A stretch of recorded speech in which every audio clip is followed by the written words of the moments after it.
After an absence of 20 years, the Rowing World Championships return to Great Britain, this time to Eton College's Dorney Lake, which 6 years from now will welcome the world for the London 2012 Olympic Rowing Regatta. More immediately on this finals weekend, there are no less than 27 world titles up for grabs.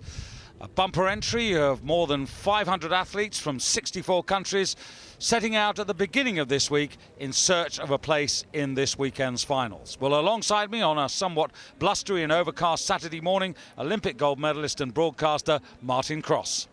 Well, as you can see, the course is going to be fast. It's a tailwind, it's fair, that's the most important thing, but it's going to be testing. Testing for the athletes, difficult conditions at the finish, but testing for the course. Can it deliver world records?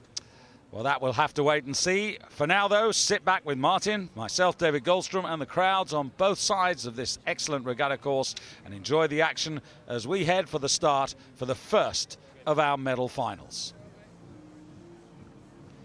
Well, 5 international championships to get us underway, beginning with the women's fours. Australia, the defending champions from last year, with 2 of their crew in this year's quartet. But we begin on the far side in lane 1 with the Netherlands, who won this title back in 1994. Next to them in lane 2, the United States. This is a Californian quartet.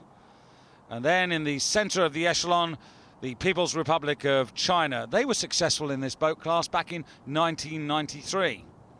The defending champions are immediately to their left, and here they are, Australia. All 4 of these women doubling up tomorrow in the women's 8 for their country. In lane 5, Belarus. They won this back in 1999 and 2000. And completing the lineup in lane 6, closest to you, Germany. Runners-up to Australia last year, but just one of that crew surviving. But these are very much the favourites to retain their title. Yeah, and that's a good clean start by all the crews in that race. You know, what I'm really looking forward to here is seeing this Australian crew. Can they make their mark on this field, David? They were heat winners. They're very impressive there, beating the Americans. And I think they've got a really great start, already long in the water and already edging out in front. Well, they've got some experience in the women's 4. Both Kate Hornsey and Robin Selby-Smith were world champions in the Australian 8 last year. And they're a pretty comfortable crew in as much that they really do know each other very well. Yeah, that's right. All these Australians are really, really used to rowing with each other because these 4 women team up in the 8 as well. And interesting the combination, because Kate Hornsey, the stroke of this 4, she's the Australian woman at the back of the boat. She also strokes the 8. And the other 3 women, they're taken out of the bows of the 8. And we expect them to be figuring in the finals later on Sunday. But they're going to be very pleased with their start so far. But look at China, David. I mean, that is very, very good for a crew that's raced hard all season. They didn't come across Australia in the heats. They won their own race against Belarus, but certainly rowing very long, a little bit more upright than the Australians. And something to prove also, Martin, for the Chinese, because in their case, these 4 women haven't made it into the Chinese 8. And that's the case with a number of the athletes in this women's 4s final, that they haven't managed to make their way into what would be the #1 boat. Yeah, absolutely. And these Chinese squads are so competitive because these women have been racing in the 8. The bow woman Yu Fei was racing in the 8 earlier this season, as the stroke woman Lu Zhuha also. So they've tried for a place in the 8, but you know, it's a long way to Beijing and it's going to be very competitive, and what they do here will really count. So into the second quarter of the race, and Australia now beginning to exert themselves and pulling out to the best part of a length over China.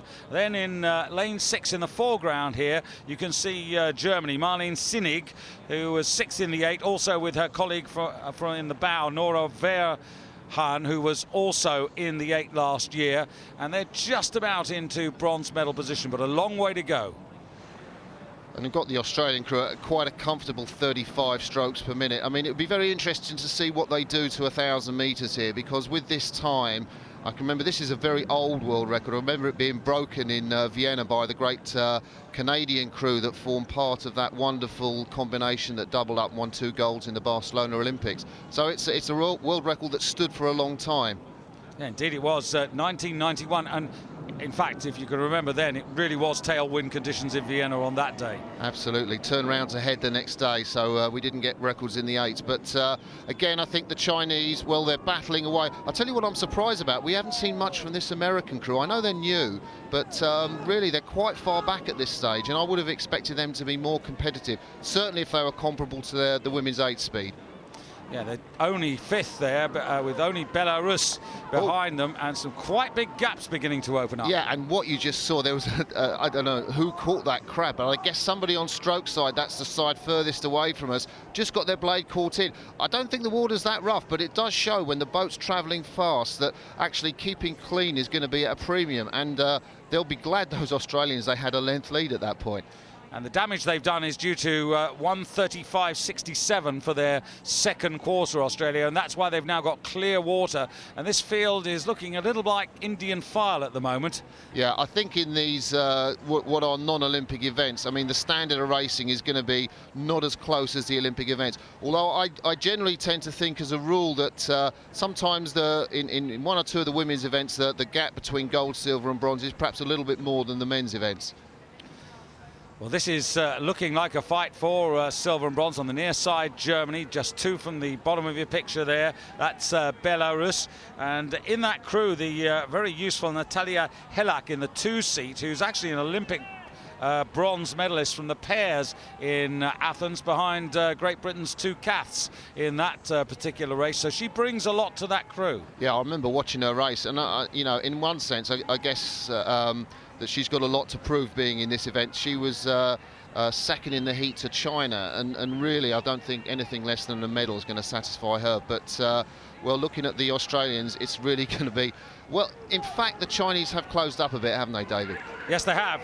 They've actually held and just clawed back a little bit there, although the gap, as you can see, is over 2 seconds, but it was 2.5 seconds, so all credit to the Chinese for toughing it out. As you see, Kate Hornsey there in the stroke seat, behind her Amber Bradley, Kate from Tasmania, Amber Bradley and Jo Lutz in the 3 and 2 seats from Western Australia, and Robin Selby-Smith in the bow there from Victoria. Yeah, and what you can see there, they're just starting to wind the rate up. It's going through 36, and I guess they're now around about 37, and they will have seen the charge from the crews behind them. America coming up out of the pack, which is a great row for them in the second 1,000 metres. But as we close into the last 250 metres, well, I think America are out to try and catch the Chinese, maybe force their contention into that silver medal slot. Belarus also doing their best work towards the end of the race. In the foreground, Belarus in lane 5, United States in lane 2, but it's all Australia, and they really are enjoying themselves out there. Lovely rhythm there, and they have opened up again, as you suggested, Martin, in this final quarter here to really stamp their authority on this race. America are indeed getting themselves into a medal position. Still China in silver, America in bronze, and it's all just a little bit too late for the Americans. It's going to be Australia. China, terrific effort from the Chinese in the last 150 metres, but Australia take gold by half a length over China, and America get the bronze medal. Belarus coming through in 4th place ahead of the Netherlands, and then Germany, who faded rather badly. Yeah, and I'll tell you what, looking at that time, I wouldn't be surprised if that just pipped that world record time, and for this course to do that, what a fantastic achievement in the first final. But the Australians, well, they're going to be delighted. I mean, that's a gold medal, and now they can go away and prepare for their 8th race. Absolutely spot on, Martin. 6:25.35. The old record was 6:25.47, and so the world best time for the Fab Four from Australia, who can now look forward to another medal attempt tomorrow in the 8. First race, and Australia are happy to win that. It's like setting the stage for the next weekend, for the whole weekend, because we've got a lot of crews in A-finals. Yeah, it's very pleasing. It was a bit nerve-wracking on the start line, so it's just nice to come away with a win. This is the lineup for the men's Coxed pairs. One in Gifu last year in the World Championships in Japan by Australia, so there'll be a new name on the Roll of Honour. A straight final, just 6 crews entered, and these are the Canadians. In the stroke seat, Derek O'Farrell. In the bow, James Burns, both bronze medalists last year in the under-23 eights. Next to them in lane number 2, Italy. They were silver medalists in Japan a year ago. And the USA. This is Patrick Godfrey and Ted Farwell in the stroke and bow, respectively. Germany, they were title winners of this boat class back in 2002, but this is a new partnership. And Serbia with a very experienced Nikola Stoic in the bow seat there, triple silver world medalist in his time. And closest to you, Greece, and it's the young man, and I do mean young, in the coxswain seat there in the bow of this Coxed pair, Lampros Papalexis, who catches the eye because he's just 13 years of age, and that's about as young as you get, Martin. Yeah, I know. This is an event to make your mark in. It's not the top event in the team, but it's for young guys trying to get in, or maybe some of the old ones trying to hang on. But always the hardest in the Coxed pairs to get that boat off the start, and boy, do you have to heave it. And it's a clean start for all these guys in the race. Closest to you, Greece. 2 from the bottom there, Serbia. Of course, Serbia, which is now its own independent country, having, in a very amicable way, divided from Montenegro, which doesn't actually have a rowing federation yet, but the Serbians are going to help them get it going. Germany, and then stretching out to the United States. That's 3 from the top of your picture. Then 2 away, the Italians, and on the far side, the Canadians. And always important to get a good start, but particularly in lane 1. That's been an imperative right through this regatta, Martin. Yeah, it's been very interesting. I'm not sure what it is about lane 1. I know certainly in the tailwind you want to get out quick, because if the water does get rough towards the last 250 metres, say, you don't want to be kind of hanging on trying to fight your way through. So a good start's really important, and it does seem that lane 1 has had that kind of profile. But these 2 big bruisers from the States out in front, I guess they might be favourites for this, because they won the race for lanes earlier in the week. That was so close, that race, and so far it seems that these crews are very well matched today. Well, if they can get anywhere near the world best time, they'll do well in this sort of boat. The Americans are 2 debutants, of course, under the tutorship of Mike Tatey. We're all looking forward to seeing his 8 perform tomorrow in that final. Interestingly enough, Brian Price, the coxswain in that Canadian Coxed pair over there, this has got to be something of a consolation prize, because amazingly, the Canadian 8 has not qualified for the final. Yeah, I know, and that is almost a sensation with somebody like as experienced as Mike Spracklin involved in the squad, and I think they're going to be struggling to find a medal, and certainly, you know, Canadian rowing has got a lot to do to be up there challenging for Beijing. Well, the Americans a good start, and you can see that they're now being taken on just out of picture here by Serbia, who are just beginning to move now. Yeah, interesting. The Serbians are so experienced in this kind of small boat rowing, coxless pairs, Coxed pairs, and you know, this is almost an event that the Serbians would pick and say, well, we're going to win a medal in the lower standard event. And well, those 2 Americans, they're not looking out the boat, they're straight ahead. But if they care to glance across, the Serbians have exploded in this second 500. They have indeed. Canada just moving into silver medal position. The Italians, the meat in the sandwich on the far side there, I have to say at the moment, Dario Serasola and Francesco Gabrielli, they look rather uncomfortable. Yeah, they do. It's an interesting style. I'd say they're almost kind of cutting their finishes out a bit too short. They're quite powerful. The thing about Italians are you're always going to see a spurt from them at the finish. Yeah, and of course, this was one of the boat classes in which the great Abagnalis reigned supreme for so long. Before, well, the Olympics '92, the Searles got their revenge. Yeah, I have to say it was fantastic when Coxed pairs was a top standard Olympic event, because you had Coxed pairs and single sculls, and they were around about the same time. And now we've got, well, world record in single sculls is about 6:36, and these guys are what they're going to do, about 6:48, 6:50-ish.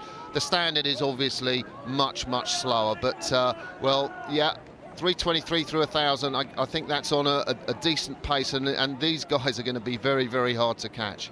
Well, 1:42.78 is the time for the Serbian second quarter there, so that's the reason why they put themselves in such a strong position. They're in a good position also because they can look to their right, and if anybody is going to make a move, they've now got plenty of time to react. And there's the young man in the boat there. That's Jovan Popovic, and he's got all the benefit of Stoic's experience in the bow. Yeah, and that's so comforting to have that behind you. But they kind of look, I mean, they look the longest crew in this race, to be quite frank. And also technically, I think they look the most accomplished, fairly relaxed. Just a little look across there from the bowman, Nikola Stoic.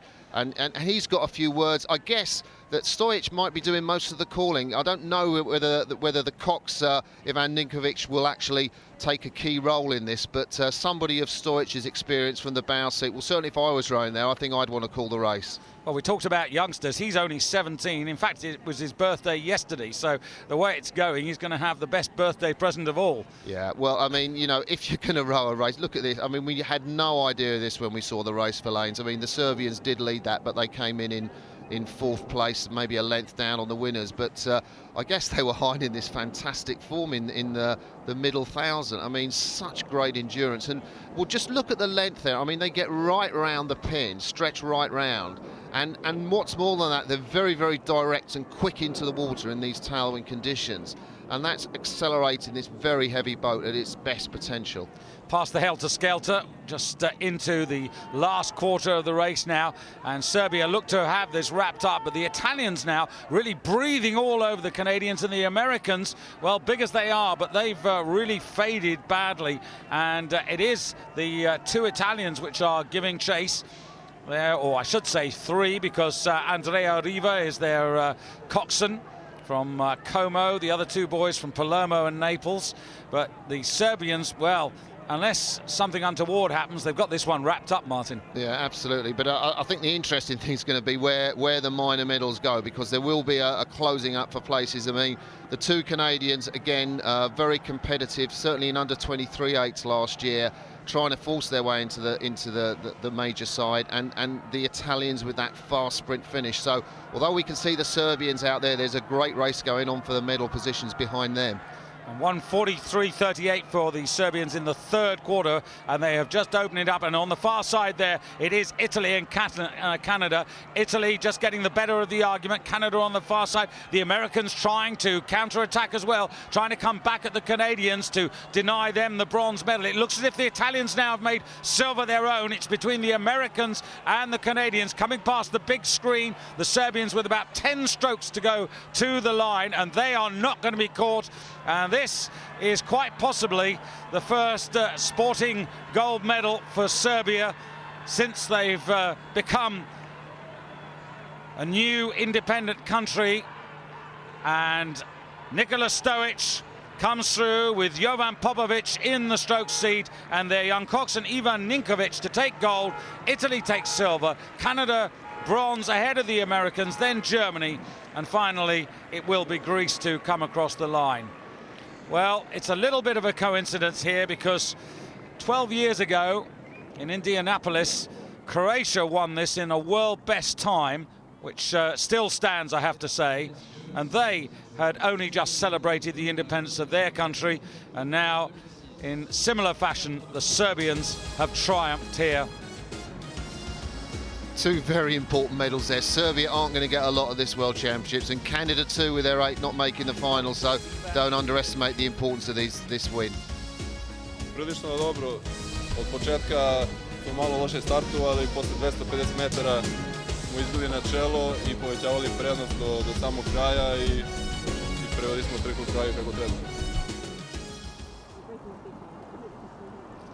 From an original entry of 21, these are the 6 finalists for the first of our lightweight finals, the women's lightweight single sculls. On the far side, in lane 1, Maria Teresa Master Sasas Rivero, twice a bronze medalist in the lightweight women's single sculls. But here is the defending champion, Marit van Eupen, winner of the title 12 months ago in Gifu. In lane 3, Berit Caro for Germany from Berlin. And To her left, Pamela Weishaupt, hoping to emulate Pia Vogel, who won this title for Switzerland in 98 and 99. Erika Bello for Italy in lane 5, and completing the lineup, Lisa Schlenker, very experienced American, 3 times a world silver medalist, still hunting for that elusive gold medal. Attention.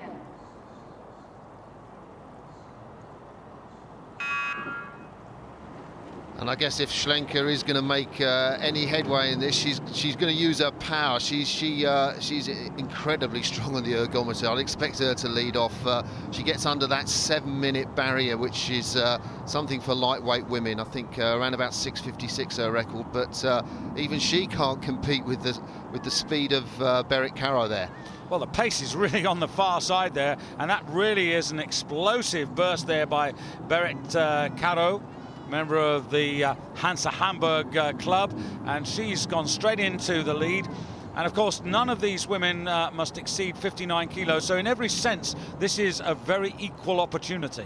It is a very equal opportunity, and you normally get close races. And what's interesting, sort of looking at the technological developments there, you look at the boat of Caro there, the German boat, the red boat, you can see a little trailing sort of hook or something off the end, and I guess that's because they've made these boats with a shorter stern, and that's for the stake boat person to hang on to at the end. Whether that's quicker or not, I think the jury's still out, but it's interesting to see the sport trying to find a faster hull shape. Maria Teresa de Sassas Rivero on the far side there, member of the Banyoles club. Home for her is Barcelona, and she's traditionally a very fast finisher, so I would expect her to hold something in reserve. Marit van Eupen, fresh from Henley, where she was runner-up to the heavier Sophie Balmery, who we'll see later in the day in the women's single sculls final. Yeah, I'll tell you what, if I had a choice of sculling like Van Eupen or Balmery, I'd choose Van Eupen every day. I mean, she looks so comfortable there. I mean, you know, the woman, she's sandwiched in between the German and the Spanish. Just looks like she's out for a Sunday afternoon scull. So long, so relaxed, nothing sensational about what she's done, but she's in the lead at 500 metres. Yeah, she really is a very experienced sculler. Originally from Arnhem, these days Amsterdam, and she was first in Lucerne, which we usually traditionally use as our guide to the World Championships. A runner-up to her there was Pamela Weishaupt of Switzerland from Pfaffhausen, who's had a slowish start, and Erika Bello, who was a really good junior and under-23 racer back in the sort of early 90s and almost coming back to the sport. Yeah, absolutely. It's interesting to look at the path of these women to this event, because Van Eupen out there, well, she's really more at home in the lightweight women's double, which is of course an Olympic event, and she's an Olympic medalist in that, bronze medalist I think from Athens. But I mean, many of these fast single scullers look to win medals in this event and then find a partner just coming up before the Beijing Olympics, and that's certainly what Van Eupen's going to do. But she's going to enjoy herself in this single, and it looks like she's forcing the pace in the second 500 metres. I guess her splits between the difference between the first and second are going to be quite small, the difference, because she's going at some pace. It's quite interesting because you were absolutely right. She won the Olympic bronze medal with Kirsten van der Kolk in the Olympics, and it was always their trademark to come with a late rattle. And here you're seeing exactly the opposite. You're seeing, I'm going to dominate this from the front, and she really is dominating. Yeah, nobody can match that length that she's sculling. I mean, no wonder she was there in the final at Henley against, you know, well, a much faster woman, ostensibly, the French woman. But behind the race, very, very close. Again, well, a little hit on the water from Van Eupen there. And they're not quite white horses on the waves, but they're saying to these single scullers, you know, enough, you've got to be careful. Well, that's an astonishing lead for a lightweight single sculler to have at the halfway distance. And I can tell you 152. She did 150 for the first 500. She's done 152 for the second quarter, and she's out on her own some, but she's in the right place at the right time. Yeah, and I'll tell you what, one of the things you're looking at is the water is a little what I call poppily. It's not quite white horses, but there's a few mistakes possibly going to happen, and if you're going to make a mistake, you want to be kind of out in front with that cushion, and that's what she's won herself, a great cushion there. characteristic head just to one side. It may look a little uncomfortable, but she's fine. She's enjoying this, perhaps a little surprised by the margin of lead that she's built up. Well, yeah, she's won every race here. I mean, she won a heat, and actually, correction, she hasn't. I think she was possibly quite close second to the Swiss in a semi-final, but she's been at the front of all her races. And in fact, you know, she's really stamped her authority on the regatta. And I guess we're going to see her next in a women's lightweight double scull, so it's good for her to leave a race like this. Well, if Marit van Uypen looks good for gold, look at the fight here for silver and bronze. And quite frankly, it's open. There are now 5 women here vying for the 2 medals. At the moment, Berit Caro, who had a little hiccup in the second quarter, seems to have regained her composure. You've got the Spanish sculler on the far side there. In lane number 4, you've got the Swiss sculler, Pamela Weishaupt, who was runner-up to Marit van Uypen in Lucerne, but she's left herself with a lot to do and looks to be making very heavy work of it as Erika Bello in the foreground tries to get into the fight. Yeah, and what's interesting here is, you know, with that little roughness in the water developing, you don't really want to chance your sprint for the finish. And Master Sassars is well placed for her traditionally fast finish, but in that lane 1, you know, maybe where the popples are a bit more, there's a few little white horses at the finish. That's going to be to her disadvantage. Well, it is the Spanish sculler who's put some pace into the race, but Berit Caro still holding on to the silver medal position as we come in front of the enclosures. On the far side there, the cheaper seats, because the cost of getting into the grandstand here, healthy £30 I noticed as I walked in here, which is adds up if you bring in the whole of your family. But this is great value. If you have bought them, you won't be disappointed, because Marit van Uypen is now going towards the finish. That angle is deceptive. There to her right there is the Spanish sculler, who's been twice a bronze medalist in this women's lightweight single sculls, and having a real go now at the German. It's between these two now, Martin, for that silver medal. Yeah, and I think, again, look at the water. It's very difficult there, and, you know, you've got to sprint in those conditions. You're tired, and, you know, mistakes happen, and it's a lot to make up in that last 20 strokes. And the fight for the silver is bringing the 2 contenders a little bit closer to Marit van Uypen. She's still got a decent advantage, but she's accelerated as well. She could see what was happening. De Sassas Rivero on the far side. On the left of your picture there, that's Berit Caro for Germany. It's very, very tight between those two for the silver and bronze medal.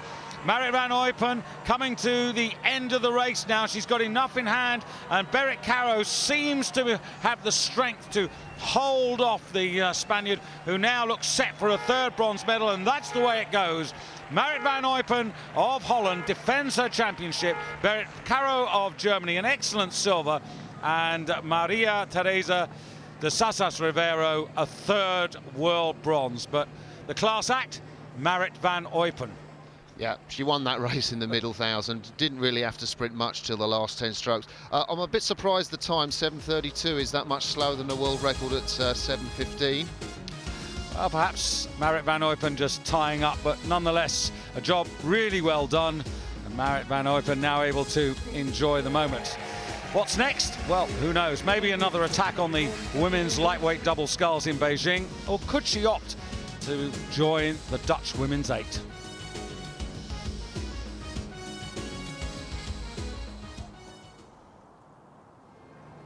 "18 aspired."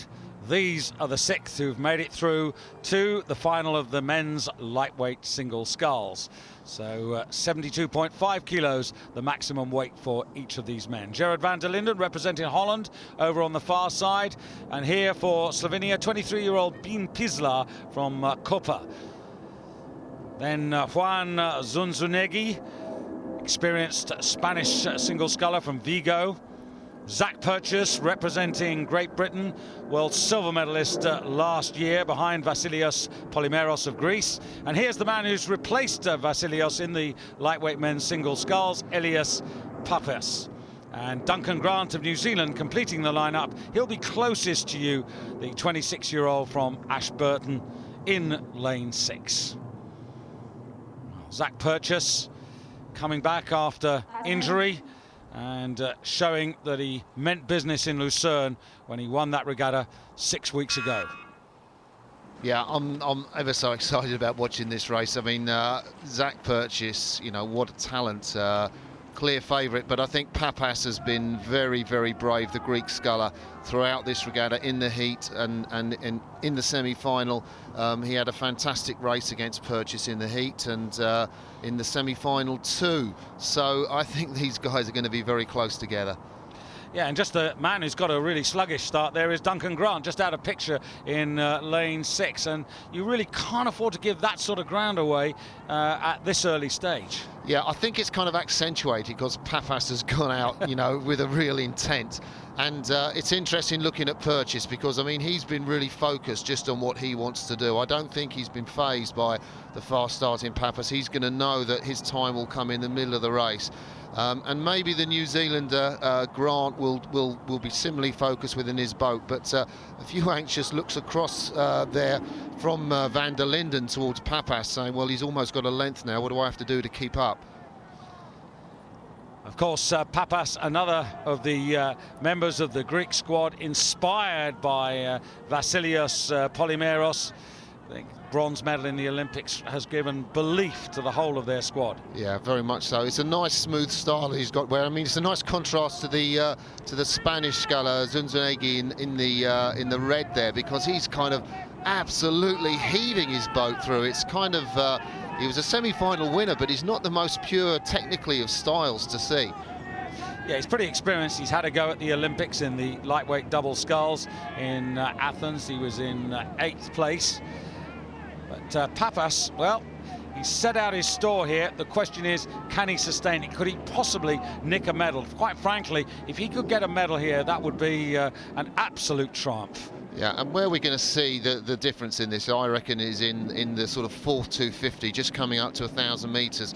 Can he sustain that pace? If he can, he's going to be there amongst the medals. If he can't, well, it's a big question mark. And we're all waiting for this cool Brit in the black boat, Zach Purchase, to make his move. The Spanish has signalled his intent. He's blasting through this second 500 metres. But I guess Purchase is sat there fairly cool, and well, we're going to want to see him move soon. Yeah, Zach Purchase, of course, sidelined for much of the first part of the season, recovering from a wrist injury.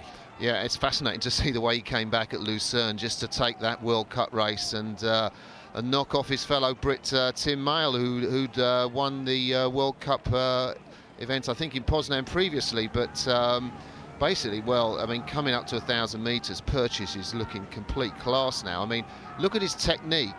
He's just so focused, he's so long. I mean, the Spanish is kind of hacking away there. I think the Greeks tying up, and Purchase is just, you know, slicing through the two guys. Hasn't even looked at them yet. Yeah, great opportunity for the contrast of skills. Zach Purchase, member of Marlow Rowing Club, just 20 years of age. He is the baby in this final as we come up to the half distance, and he's just about, as the caption suggests, that Zunzunegui was in the lead. I would say that just as that graphic was shown, Zach Purchase pushed himself into the lead, and he's definitely got the advantage now. Yeah, I've seen him out practice paddling here, and he's got so much clearance of his blades across the water, which is a great advantage in this rough conditions. And he's worked with his coach Darren Whiter on being focused, staying in his own race, and I guess after that sort of controlled start, he's going to want to stamp his authority in this third 500, and if he is the class that we imagine him to be, he's going to have, well, over a length, maybe clear water on these guys by the time he comes up to 1,500 metres. Yeah, he picked up a second over the Spaniard in that second quarter there, Zunzunegui, and just has a little look to his right there, but now you can see the advantage is a good half length to the British lightweight single sculler over the Spaniard, and there's a race developing for the bronze medal as well. Now Duncan Grant, after a slow start, is beginning to get on terms. He's out of picture at the moment, but he is beginning to move himself into a challenging position ahead of Bean Pisla. That's the young Slovenian who comes from Koper, which is near Trieste. That's the other big training centre in Slovenia, Bled being the #1 base. Yeah, and well, and Zach Purchase out in front of all of that. And I'll tell you what, at 34-35 strokes a minute, which is quite high in terms of rating, he's got a real pace on him. And, you know, if this pace continues down the course, maybe if the other scullers challenge him at the finish, we're going to be in for quite a fast time for this lightweight singles. Well, that is the situation. You can see Duncan Grant just went through at the bottom of your picture there, and he's gone into bronze medal position. So he's done really well in this middle 1,000. He was second fastest, only to Zach Purchase through the second quarter, and now is trying to close up on Zunzunegui. But at the moment, Zach Purchase maintaining this really terrific rhythm. Yeah, it's relentless. It's relentless. That's what it is. He's so focused. He's got such a sprint. I'm in total awe of the Spaniard scudding like he is, because he's basically not got a purist style, but he's hanging on in there and he's digging in. I mean, that's real guts and effort. I wonder how many of these we're going to see in the Beijing Olympics in the lightweight doubles, how many different partners they're going to find. But Purchase has staked his claim, and I think that's a little bit too much even for the Spanish guy to get back. I tell you what, though, Martin, Zunzunegui is really pushing Purchase. He can't relax, and this may well indeed be quite a quick time. Purchase now actually going away. This is fantastic from Purchase, and in the foreground, Duncan Grant from New Zealand coming through to make the bronze medal his. And look at the crowd there on their feet, plenty of them there, realizing that this is going to be Great Britain's first gold medal on home water. Unless something untoward happens, they go past the screen. 10 strokes to go to the line now. A full length of advantage for Zach Purchase of Great Britain over Zunzunegui. Duncan Grant out of picture in bronze medal position, but here comes Zach Purchase at the age of 20, and that, I have to say, Martin, is a masterclass of lightweight single sculling. Britain gold, Spain silver, New Zealand bronze.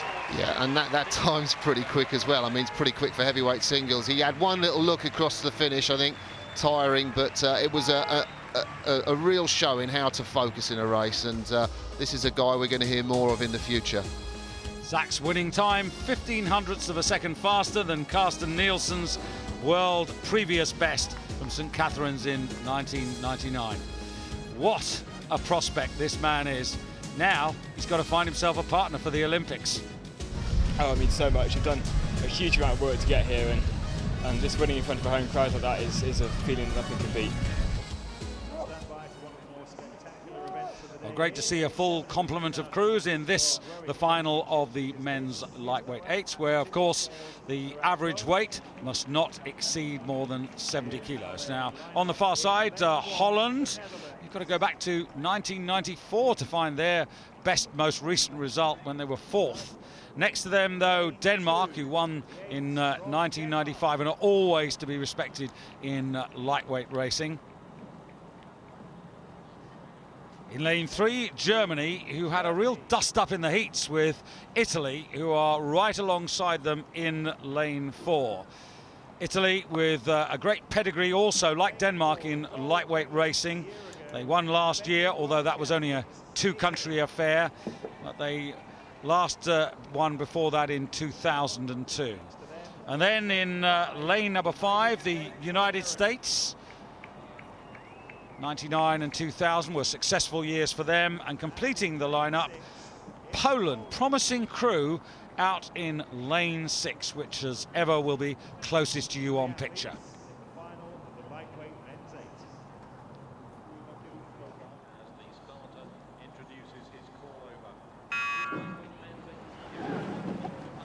I love these moments on the start of eights races where you get that fantastic shot across, all these men moving together. There it is there, what a shot. I mean, that's rowing at its best where you've got all these eights level, and we're looking forward to a fantastic contest here. Great race in the earlier in the week when the Italians and Germans went for their lane race. That was really exciting, and this one's going to be just the same, I figure.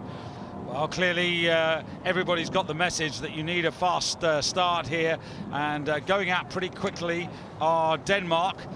They're two from the top of the picture. Germany also starting fast, and the Italians trying to hang on as well. And at the moment, it's very close right across the entire field. Right on the far side there, the Dutch as well. Yeah, I'm a little surprised actually, talking about the six-boat final, that the home country Britain didn't put an 8 in for this, but I don't think it's affected the standard at all. The British 8 probably would have been pushed to make the final, and make no mistake, this is a good standard of racing. Now, Martin, this is a boat class which for some time has been under threat, the threat of being discontinued in the programme. Yeah, and the fact it's here is testament, I think, to nations like Germany, to nations like Italy wanting to keep their lightweight programs alive and healthy. And so FISA, the world governing body of rowing, has decided to put this event back in the program, and what a contest it's showing at the moment. No British crew. Yeah, and you know, I think that's a real shame that there isn't a British crew, because you know, home championships, I think British program is funded very highly, and I don't think that's great that we can't get a lightweight 8 in an event like this. Morten Jørgensen, the stroke in the Danish lightweight 8 there, setting the rhythm with Mads Andersen picking it up behind and leading into the engine room. And they've made a decent start here, Denmark, and pushing out strongly.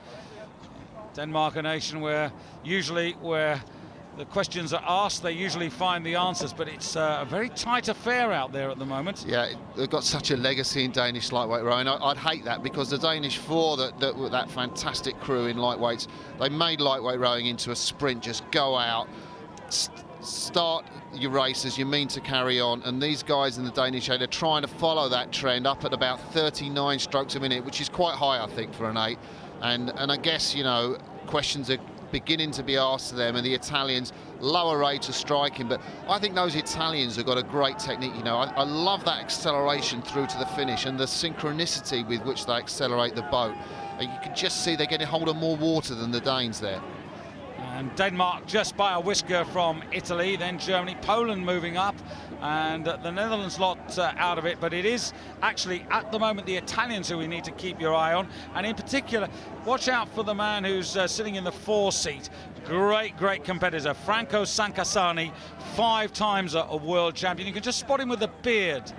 Yeah, and that's what you do find in these lightweight 8 races. You know, the guys, these competitive guys, and they get in the middle of the boat, and they place their authority on the crew. And you know, they have made their move, they have made their race-winning move, and essentially people have now, particularly I think the Germans, who they were so close to in the heat, Germans haven't been led here, have now got to think, well, what are we going to do to get back? And they've got to do that before the last 25 strokes. Well, if you remember in the heats, it was slightly the other way round. The Germans were very strong, and the Italians had to fight pretty hard to get ahead of them.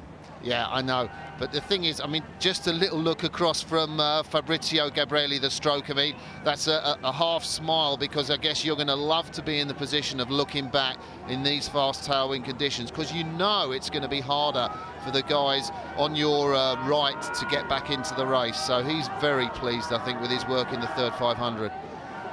Yeah, don't rule out the Danes, though. They're still there, the red and white vests on the far side there. Italy, Denmark coming into the last quarter now. Germany, Poland on the near side, quietly making progress now, and just threatening to get into this. They're very isolated, which doesn't make it easy, because they're away from the race pace, but they're running their own race, and they're beginning to make an impression. Absolutely. They were off the back in the race for lanes earlier in the week, and this is a big surprise.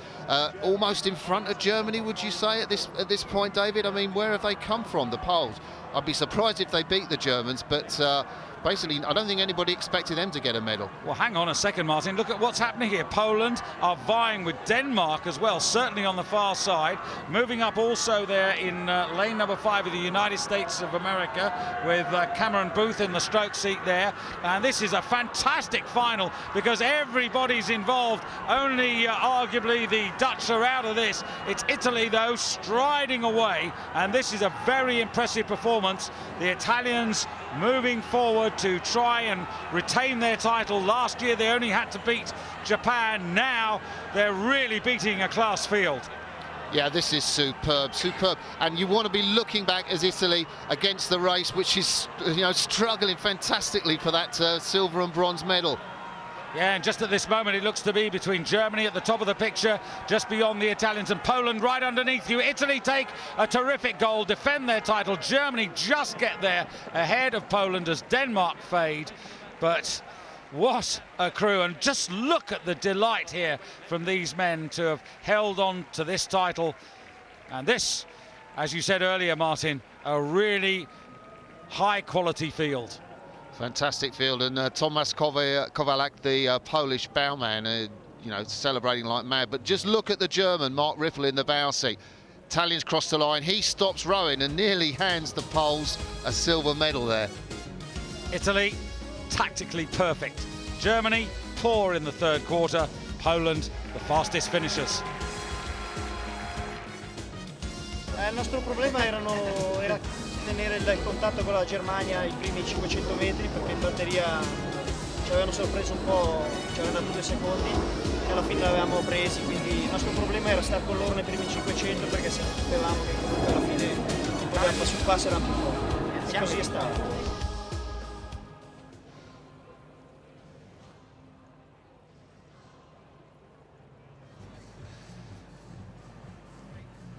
Well, now for the first of our Olympic category finals, the final of the women's single sculls.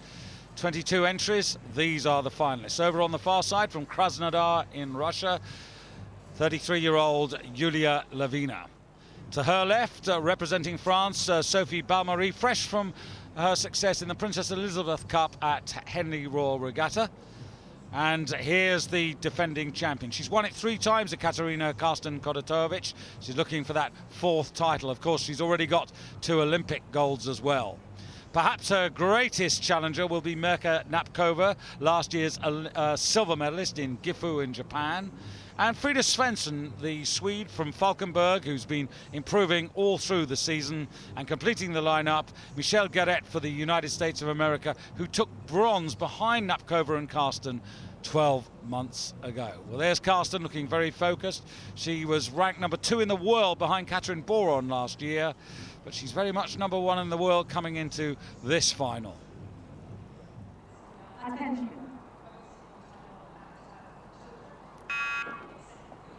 Good start, and with these fast conditions, I would think that the scullers here are really going to take on the race with Karsten. This is these fast conditions are the only way that these scullers are going to take on and beat this legend in rowing, and Napkova will know that, and she'll want to compete early on, David. Well, we're going to find out whether Karsten can prevail here, but just as a point, she's been so dominant. She won all 3 World Cup regattas. She comes here as the holder of the FISA yellow bib for the season. Is she the greatest women's single sculler you've ever seen, Martin? Yeah, I think that's certainly a great question. To me, she's not. I think there's a question mark over her career. That silver medal in Athens, where Rutschow Stomporowski basically took her apart, and yeah, she is so big, but I just guess again with someone like Nakova who's smaller, I mean, are they better because they're smaller? I think the jury's still out. Certainly her medal tally, though, demands her to be in contention as one of the greatest. So already placing her authority on this race. Interesting, though, you talked about Katrin Rutschow Stomporowski. I mean, I don't think we're going to see her coming back to competitive action, but Nekova, of course, who's had extended her family, she may well come back next season, and that would be exciting. Yeah, it would be exciting. She's the world record holder, and she's somebody who can take on and beat Karsten, as I think can Napkova. And I guess, well, the reason with Karsten is so good, she's kind of got a complete package, because she sculls quite technically well. She's got out quickly, and so she's dominating the race. And normally you'd think, well, somebody of her standard, well, they're going to come through in the middle 1,000 metres, but she's laid down a challenge. She's got such flexibility in her tactics. And she leads comfortably through the first quarter, and that was a 1:43.58 for the first 500 metres. And just look at the focus. Yeah, I love to watch this sculler when she races, because out of anyone in the whole of the world of rowing, she is the person who just keeps her eyes on what the stern of the boat and just focuses on what she can do. And no matter what the opposition's doing, no matter where she is in the race, she hardly ever looks out. something that maybe Sophie Balmery could learn from her, because if she has a weak spot, it is in the area of concentration, or it appears to be, has been in the World Cup regattas. You catch her at crucial times looking around when you'd rather see her focusing on the job. But at the moment, lane 2, Sophie Balmery from Toulouse in France, who was 4th last year, is in 3rd place behind Napkova, who's 2nd, and you can just see Frida Svensson, the bow number 5 there of the Swede, also very much in contention for a medal. Yeah, I would have said these 4 are going to be the medalists in this event, but I guess the French woman Balmery is going to be very pleased with her position so far. She's in contention to hang on and challenge for a medal, but Napkova, this is the key part of the race. This is where this race is going to be won and lost. Can Napkova get her bows up level with Carsten? Can she put Carsten under pressure? Because if she can do it in this second 500, then she's got a chance to really extend that pressure through in the last 1,000. It's so interesting watching Napkova, former 1500-meter runner, and a very good one at that. But you just look at her frame and stature compared to Carsten. There's such a differential, and that amount of power must make a difference. Yeah, it does make a huge difference. And the thing about Carsten is she's got power, but she makes it count too. I think, you know, she's got a great technique, and, you know, she uses her power really effectively. We've seen really powerful athletes not get out at the start. Perhaps their techniques let them down, but she can get out fast. She can sprint at the finish. She's got great flexibility. And I think someone like Napkova, who is a fantastic athlete, is coming up against Carsten's flexibility in applying her power. Well, the Atlanta Olympic champion, the Sydney Olympic champion, only by a whisker from Nekova. I always thought that was really tough on Nekova. 20 minutes they took to give the result to Carsten. I always felt that should have been a gold medal each. Absolutely. Well, yeah, I think the Bulgarians demanded to see the photo finish in the end, but I'm just looking at Carsten there, who's extended her lead over Napkova, and I guess we may have seen the crucial moment of the race coming up to 1,000 metres. For me, this race is now about who is going to win the silver, who is going to win the bronze. Can we see Balmery come through? Can we see her get some self-belief, keep some focus in that last part of the race, which quite frankly has let her down really this season? Yeah, there is Balmery, but Frida Svensson, you can see not far behind. You can't actually see her, but you will if the camera just widened out. But Balmery, there's no doubt she has the ability. One would think, coming on from the success in Henley, where she was better than Marit van Eupen, of course a much lighter single sculler, but that should have given her confidence. Yeah, I wonder whether match racing suits her, you know, one-on-one, as opposed to where she's really focusing on different scullers. I mean, she's now thinking, well, I'm not going to win gold, I'm not going to win silver. She's had a look. I'm in rough water here. There's a little tipple that she had there. See, another one there. And so she's, through her mind, is going to be thinking, what about the Swede over there? And I think this is where the self-doubt comes in. Well, it's at the moment Karsten Kodatovic heading for a 4th World Championship medal. Napkova looking at the moment as if silver medal is the best that she can hope for. Whoops, and even Karsten finding the conditions difficult. Yeah, and absolutely, and this is why it's so difficult to actually come back in the last 500 metres. The only way you can do it is if you're in a position and you just throw caution to the wind and you kind of lose your fear of the rough water. The scullers that fear the rough water and try and be cautious, they're the ones that are going to be caught out. But that cushion, that safety margin, I mean, she's extending that even now, and I have to say this is a complete class act and a real demonstration in power sculling from Carsten. So Katerina Karsten Kodatovic, based these days with her husband and family in Potsdam in Germany, looking as if she's about to add to her 97, 99 and 2005 world titles. But on the near side, Frida Svensson has come with a huge burst of speed, and Sophie Balmery, almost separated from the Swede by the width of the regatta course, has been completely blown away. Yeah, she's been blown away because she was so worried about the water. She was so worried about whether she's going to get a medal. And Frida Svensson just thought, well, I'm there, I'm going for this challenge. She doesn't care about the rough water, she's just ploughing away through it, and if she hits the water, she's just going to carry on. Well, what an improvement this would be, Martin. Remember, she was 8th in the final in Gifu last year, the Swede. She's already improved all the way through this season. She was 4th in Lucerne, and she's on her way, I think, to a medal. Balmery trying to counter-attack, but this is Karsten's 4th World Championship here, and a really richly deserved one. Another great day at the office, as she puts it, and Napkova, well, she's going to have to go and think again find out if she can find another tactic. But Svensson, well, that's a victory in its own right for her, and she gets the first medal for Sweden in the women's single sculls, I think since Maria Brandon was triumphant in Tampere in '95 or something.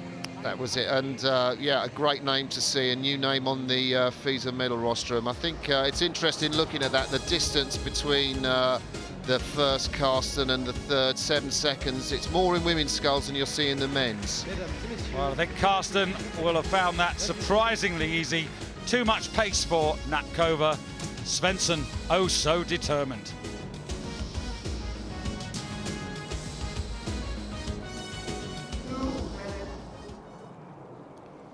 Well, so to the final of the men's single sculls. Quite simply, everybody who should be here is here. Let's begin our rundown on the far side in lane 1. This is Tim Mayens from Belgium. This his third successive major championship final. Next to him in lane 2, the world champion from 2002, Marcel Hacker, coming back after 8 weeks out following a hernia operation. In 3, the bronze medalist of last year, Ondřej Sinek for the Czech Republic. A difficult start to the season, but he does seem to be finding his form. He'll need to, because this is the man they've all got to beat, the defending champion, Mahe Drysdale, representing New Zealand. Alongside him, the Olympic champion, Olaf Tufte, who got the better of Drysdale in Lucerne just 6 weeks ago, and completing the lineup, the British revelation, Alan Campbell, in lane 6.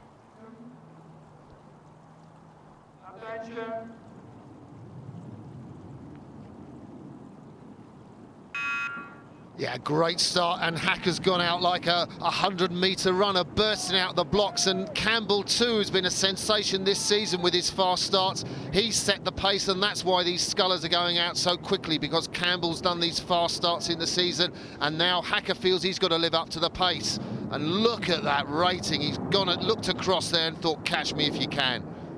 Well, he is a quite remarkable character. Sometimes we accuse him of fragility, but when he's tough, he's very good. And the doctor said after the hernia op, right, you mustn't train. 1 week out, and he was training already for this because he's just so hungry. He just loves this stage. Yeah, he's up at 38 strokes a minute, and I've seen him here in the heats and in the repechages. He went out to watch Alan Campbell's race from a bicycle. He had no comment on Campbell's form, but he was clearly watching all his competitors, and well, he doesn't mind looking across, bit of an extrovert, and he's really confident in the way he's sculling here. His pace has been sensational.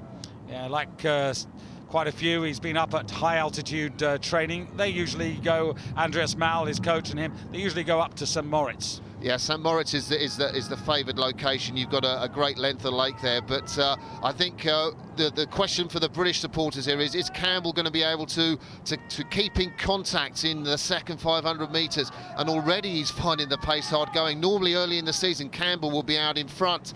He's got the lead on Drysdale, but Hacker, I mean, this is an absolutely sensational first 500. Well, the catch me if you can tactics have won for the first quarter, but there are no medals, and Drysdale just beginning to find his rhythm. He sometimes takes a while now, has a little look around to see where he is, and ironically at the moment it's the Olympic champion Olaf Tufte, twice a world champion, who at the moment is trailing this high class field. Yeah, you can never tell with Tufte. He had a fantastic finish to get through Drysdale in Lucerne. He's always going to be in contention, but I tell you, Hacker's got what he's got over a length on Drysdale at this moment, and you'd certainly want to have that cushion with the middle 1,000 metres that this Kiwi has actually got. But Hacker's extending his lead, and you know, well, this is going to be a fantastic contest, because can Drysdale get back at him from that distance? And you can just see how fascinating it is. There's really a complete peloton there of cyclists. Everybody, there are the coaches there, but everybody wants to get a first-hand view of this. And Hacker has really put the pace to the race here. Hacker going through the first quarter. Hacker's time was 1:35.85. And again, he's maintaining this. He's got nice rhythm, and he really is focused. Yeah, I would imagine this is pretty much the same pace he went through and set the world record in Seville on 1:35 in 500. That's an awesome time for a single scull. Campbell doing well, but he's dropping back at the moment, and I think his British supporters are probably going to be disappointed that he's not going neck and neck with Tufte and Drysdale. But Drysdale is pushing through. He's got to get back in contact with Ondřej Sinek, David. Yeah, Drysdale, of course, and Campbell, best friends on and off the water. They train together, they know each other very well. But at the moment, it is Hacker from Singe, from Drysdale, then Tim Mayans, who we haven't given a mention to, was 6th in the Olympic Games, 4th last year, and still in contention. And this is absolutely wide open, unless Hacker can increase the pressure yet again. A length of clear water over Andre Singe in this, the third quarter. Yeah, I'll tell you what, Sinek's sculling a blinder. He's absolutely fantastic technique.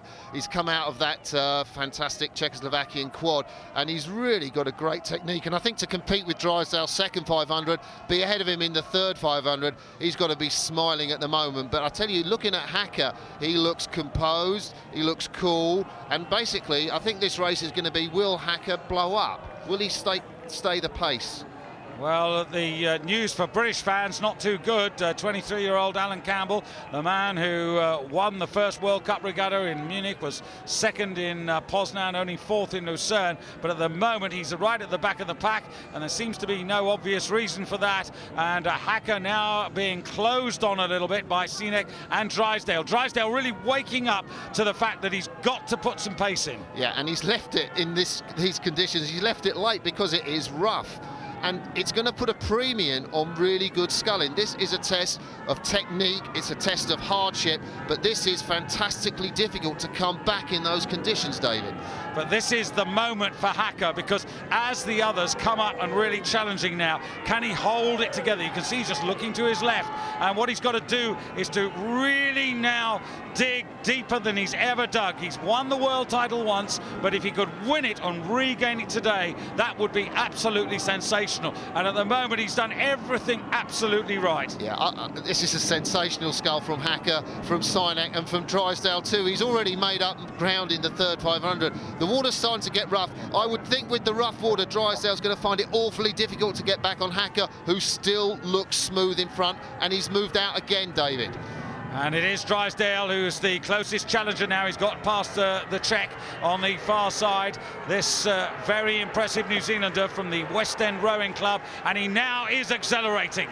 Yeah, just look at that push on the finish. He's found some extra second half acceleration, and he's locking in quickly, and I think he's moving back on Hacker, and we're in for a hell of a finish. This is 250 metres to go, and look at the applause from the fans. They know that they are looking at an outstanding field.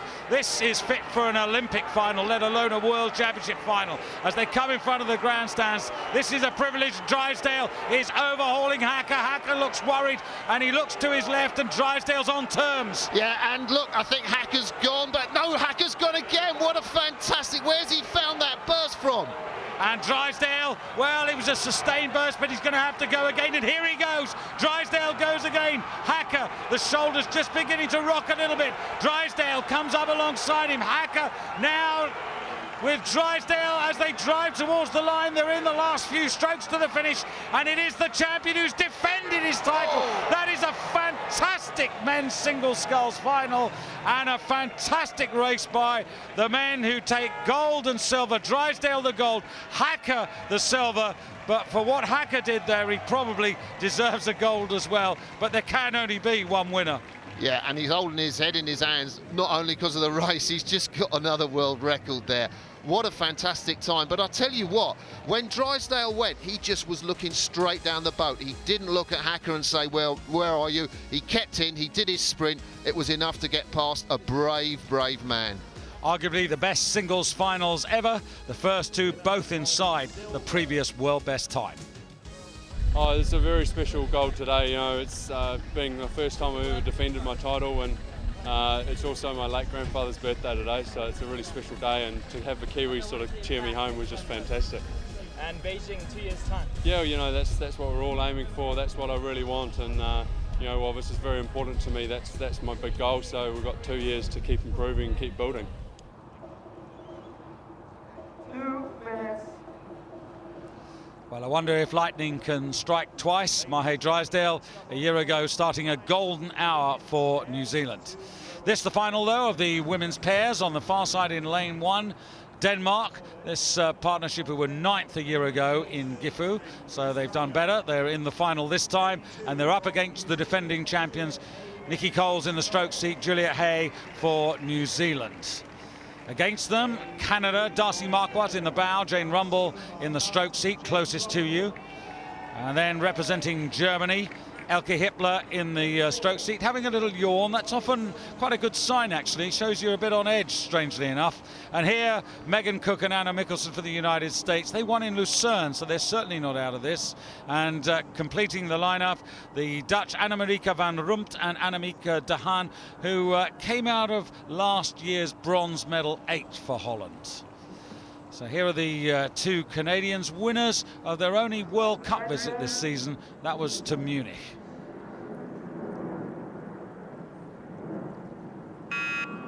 Fantastic quality in this race with the world champions, who haven't been on their best form here, beaten in the heat, but this new Canadian crew come out really to test them. And again, Elke Hippler stroking the German combination, showed fantastically in the heat, and these are really three-class crews. Medals are going to come from them, I'm sure, but a great contest already with Canada staking their intent.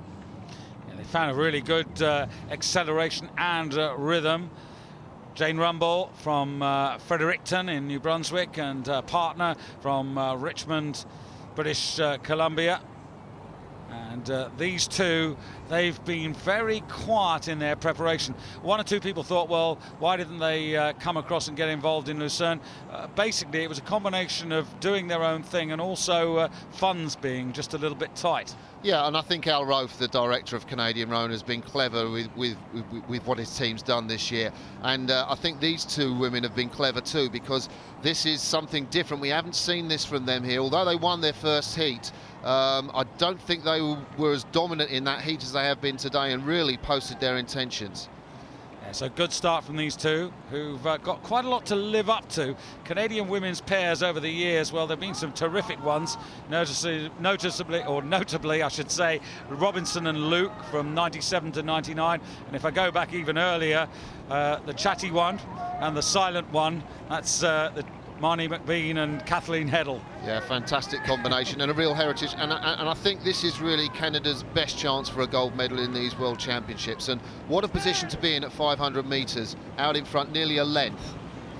Germany in second place. New Zealand, you rightly said that the defending champions had a bit of a wobbly start, but you know, they came over very quickly to Europe, probably hadn't recovered from jet lag. Some people handle a long journey well, other people it takes, you know, several weeks to get over it, and I think that was the case with them, because they have looked better. Yeah, they have, and actually they're always a crew's profile is stronger in the third 500 particularly, so the second half of races. So watching Canada out in front now, the New Zealanders aren't going to be too worried, except I think it's a bit of a big margin for them to get back. Well, that we'll have to see. The two New Zealanders are members of the West End Rowing Club also. But you can see Germany at the moment still in the silver medal position as we go into the final stages of this second quarter. 1:38.73, the opening quarter for these two Canadians. Yeah, it's a great time, and again, not to stress the point, I mean, these are two fantastic pairs they're up against. The New Zealanders, they're very interesting. They train with the New Zealand women's double, of course, world champions too. We've got them to come. But what happened, the New Zealand women's double put a bungee on their boat to slow it down, so they're a similar speed to the pair. And you've got these two smashing each other up down Lake Capiro in North Ireland. So they're very, very well practiced against good opposition. Yeah, and indeed an opportunity to say congratulations to New Zealand for winning the right to host the 2010 Rowing World Championships. I know that's a little way away, but already Martin and myself are looking forward to that trip. Absolutely, but I'm looking forward to seeing the second 1,000 here. It's been a fantastic race so far, and really interesting the way the Germans have tried to challenge the Canadians. And I think that they really would have wanted to have got their bows much closer coming through 1,000 metres. So basically, Canada has rowed exceptionally well. Elke Hippler, I would have taken her stroking the German pair to have been a little closer if she's going to challenge for gold medal. And now the question mark, can these New Zealanders put in this big, big third 500 metres to get in contention? Well, Canada in the right place. They can look at the challengers. The other boat that we haven't really mentioned, Martin, America, Megan Cook and Anna Mickelson, both out of the West Coast, Los Gatos and Seattle. And as I said, they were winners in Lucerne. And it's just a suggestion that was a bit flattering, but they're not a million miles away from a medal. There you can see the New Zealanders, the Americans just out of the picture. Yeah, the Americans are all about power. They're two women from the women's eight, as indeed are the two women from the German crew, and basically they can power along in the eight. In this water in pairs, it's a little bit more tricky. There we go, bow of lane 5 from the Americans, but well, the New Zealanders haven't done something in the third 500, and again, I don't know if they're going to get back on that Canadian lead. Yeah, the Germans actually were quickest through the second quarter, 1:44.21, and New Zealand are going to have to really move, and I think they're just beginning to realise now that they can't hang about any longer. If they want to make silver medal, they've really got to start to dominate the Germans, because the Germans seem to have this one pace. They're not making any impression at the moment on the Canadians. Yeah, well, it's just a fantastically dynamic performance from Canada, and again they're out in front. You see the splashes on the water. That's what makes it so difficult for the Kiwis to get back. But a little look earlier from Juliette Haig, the bow woman in the Kiwi boat. Really, they've got to start to dominate now. They haven't had their great third quarter, so now it's all down to the sprint in the last 250 metres. But you know what really impresses me about these two Canadians? The rhythms there. Just look at their bodies, really still, really controlled, relaxed at the same time. Absolutely. I think a lot of credit again to Al Roth, the technical director of Canadian rowing, in getting these women to a great standard. Al Morrow, of course, fantastic Canadian pairs coach. He's done a lot of work too. But Elke Hippler, well, she's now under pressure. The stroke of the German pairs under pressure. And this is a great burst coming from Nikki Coles and Juliette Haig from New Zealand. Yeah, the angle is a little bit deceptive because the New Zealanders are getting there little by little. They've still got work to do, and they are getting a touch closer to the Canadians. But for me, the Canadians, as you can see in these tailwind conditions from the flags on the far side, very much in control, and they're going for it again. They want to do this not only by a length, they want to do this in real style, and Jane Rumble and Darcy Marquardt are opening up again. They're the Americans you just saw going through in foreground, but they're about a length out of the medals at the moment. And the New Zealanders really accelerating. Yeah, they've just gone there. They've just realised they've got to do something absolutely special if they're going to catch Hippler. And I think at the moment they're just coming through and they've got the edge. Yes, they've got the edge as they come through into the last 7 strokes now. It's Canada. It's been Canada all the way. Jane Rumble and Darcy Marquardt. That's a fantastic performance. And they come to the line by just about a length. They take the gold medal from New Zealand, the defending champions. That's their best of the season. Germany take the bronze with a closing American duo in 4th place. But that is a terrific performance from these two. Yeah, delivering under pressure. Great stroking performance from Jane Rumble there, and of course experience behind it from Darcy Marquardt. But what's even more impressive, of course, is essentially this is a new partnership for the Canadians, so it really has clicked. Yeah, it has clicked, and I tell you, it's only about a second outside the world record, so that's how fast they are. So Canada all the way, New Zealand delivering their best of the season to take silver, and Germany battling through that last quarter.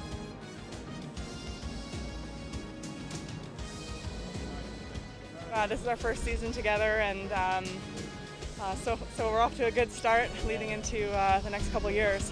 Well, our program, we decide year to year what happens, so to us it's more like one season at a time, but we've definitely felt that we have a real bond and great racing experience together for sure, so we're enjoying it. Final of the men's pairs, Australia, well, they were the winners in 2003 and of course in Athens at the Olympic Games. New Zealand, though, took the title last year in Gifu. Well, against Australia and New Zealand, Germany in lane 1, Urban and Pankner. And here in 2, Zhang and Wang for China, both of these men from Shandong. And here are the defending champions. George Bridgewater in the stroke seat from the Carnarvon Rowing Club, Nathan Twaddle from Auckland, and Duncan Free in the stroke seat for Australia with Drew Ginn in the bow. For Great Britain, Colin Smith and Tom James, Oxford and Cambridge represented in this boat, And completing the lineup closest to Kevin Light from Vancouver, Malcolm Howard in the stroke seat from Victoria. Well, so far, New Zealand a gold and a silver. I wonder whether this partnership can regain winning ways for New Zealand. Yeah, and again, another very, very tasty field for this event. With the World Champions, you've got this fantastic Australian combination who have gone off with a real sense of purpose. And then this new exciting pair from China too, who have really begun to set the world alight. And I guess they're going to get faster in years to come. What a first 250 from them. Yeah, well, the evidence, if we look straight at the statistics, suggests that they're in certainly with a squeak of the bronze medal, given that the Australians and the New Zealanders row to maximum. But they are impressive and they're aggressive. Yeah, they're very aggressive, and it's interesting the impact that their coach Igor Grinko, one of the old Soviet coaches who's gone across to China, runs the men's program there now, has had. But very, very dynamic. They're quite an upright style at the finish of the stroke. There's no lean back at all, but it's a very smooth and clean takeaway and very pacey, because Drew Ginn and Duncan Free don't hang around at all. Well, what about this Australian partnership? You've got Duncan Free there.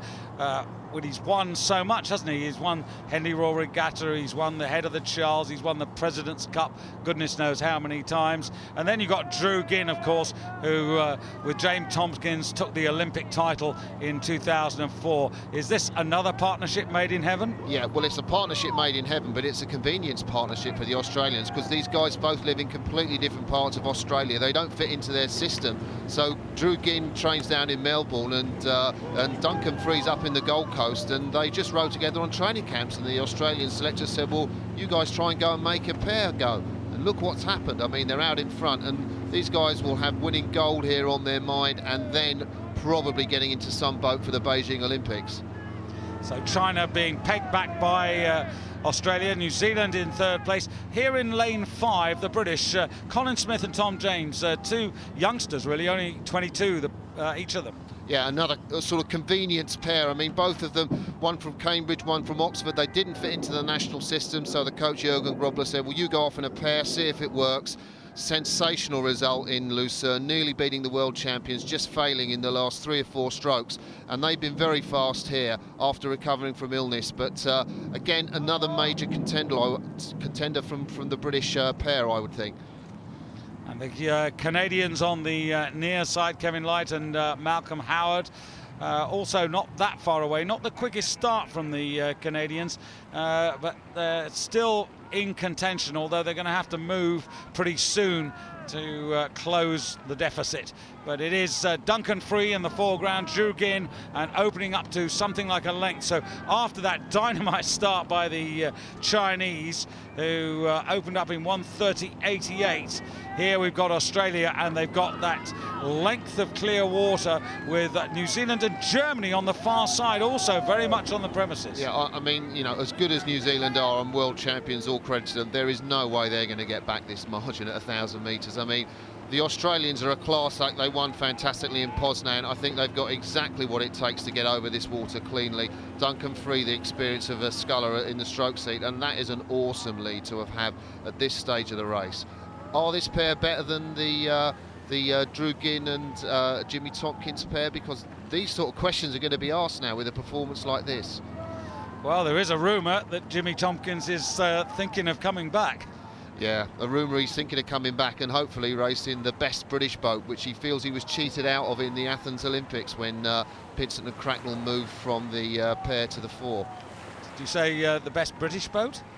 Well, I think that's what they want to race. I think they want to make the point in the 2008 Olympics. But the Germans coming with a real sprint there, and the New Zealanders yet to make an impact. They rode quite an upright style, these New Zealanders, David. They kind of almost look a bit short, but they're very, very punchy, very, very powerful. And if they get it right, then they can get a lot of momentum in their boat in the second half. But I'd like to see them maybe stretch out a bit. This is a promising performance from the two Germans, again in their early 20s from Dortmund.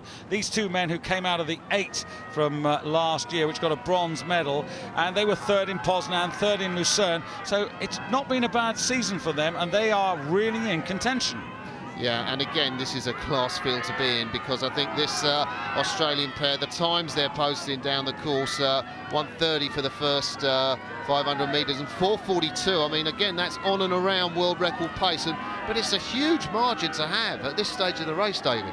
Yeah, the Chinese, I'm afraid, are feeling the heat. The Canadians have only moved up one place at the moment, and New Zealand have got an awful lot of work to do at the moment. Australia and New Zealand and Germany, those are the three who look most likely to take the medals. But these two men, the further they go, the better they look. Absolutely. You've got two contrasting styles. The Germans rowing a longer stroke length, and New Zealanders sitting up and being more punchy. And they're being very aggressive there, aren't they? Look at George Bridgewater punch it. And in the bow seat, you've got that wind resistance. I'm not really sure of the purpose of that, of whether that's going to help in the tailwind, but certainly they're driving themselves on through to a silver medal. And they've just got the better of the argument now, moving into silver, but it's Australia at the moment all the way. And I can tell you the other move that we need to note on now are the Canadians, who are beginning to move up a little bit. They've got an awful lot of ground to make up on Germany, but Germany, and you can see there the bow of China, but out of picture. The Canadians are moving forward, and the director doesn't seem to have picked them up at all. The Australians still very much in the lead. There you can see the black vest there of New Zealand in second place, Germany on the far side. But the reason why there's so much noise, all the Canadian fans underneath us are going crackers, because Kevin Light and Malcolm Howard are coming through from absolutely nowhere to possibly get into a bronze medal position. There they are, right underneath you, and I think they're in bronze. Great Britain crossing the line in sixth place, but the Australians, oh so smooth. Yeah, and I'll tell you, it'd be sweet to beat the Kiwis, because the Kiwis haven't done the double. They haven't doubled up on their World Championship title, but these Australians are going to go on. I expect them to be in, well, definite gold contention in Beijing. So Duncan Free and Drew Ginn keep the title down under, denying the defending champions. Nonetheless, a good race from them. Germany just blowing up at the top of your picture. Canadians coming through to snatch a great bronze right away from China. So a second gold medal of the day for Australia. It's my first gold medal at a World Champs, and it was great. So it's definitely the highlight of my career. It's a lot of pride to actually be able to come and perform on the day, and Duncan and I have been sort of dreaming about this, I suppose, since 2004, so it's been 2 years in the making. No question, the standout crew here from New Zealand, the Evers-Swindell twins, looking for a fourth World Championship title. Up against them, Annie Vernon and Anna Bebbington for Great Britain in lane one, who were runners-up to the twins in Lucerne. Next to them in lane two, Germany, Britta Opelt and Suzanne Schmidt, both of them from Berlin. And here are the twins, Georgina in the stroke seat, Caroline in the bow. In lane four, representing Belarus, Volda Beretsnyova and Yulia Bishik. And in five, Australia, a new partnership, Brooke Pratley and Liz Kell, both of them from New South Wales. And completing the lineup in six, the yellow and blue of the Ukraine, Natalia Ryzhkova and Yana Dementieva. Well, this is the crew to beat. Both of them ranked third last year in FISA's top 10 women. And nothing but first does for the twins. A little bit of a slow reaction there from the New Zealand double off the start. I guess they lost about sort of 6 inches to a foot, but they're going to want to struggle to get back into the lead in the first 100, 250 metres, because that's their style. These women like to go out and dominate the race, and they've certainly been the fastest double on the water here this week of the World Championships. That said, the two British women, promising combination, and they got pretty close to these two in Lucerne. Yeah, they had a fantastic Lucerne, but the British team on the quiet have been saying they've been a bit concerned about their training since Lucerne. Bit of tiredness post that fantastic performance in the regatta, and they really have struggled to pick up the level of training required of their coach, Paul Thompson. So here, this is all about recovery. Nevertheless, they're in contention. Yes, well, that's all they can do from lane one, which is to attack, but they're in lane one because of their semi-final time. Yeah, absolutely. And I would think that there's big expectation for them to produce probably a bronze medal. I think that's the height of their expectations in this race, and they're going to be very, very close in that, because they've got a good style. They've really burst upon the scene this year, these two women, and they've staked their claim for a challenge in the British Women's Quad, which is the top boat of British women's scullers.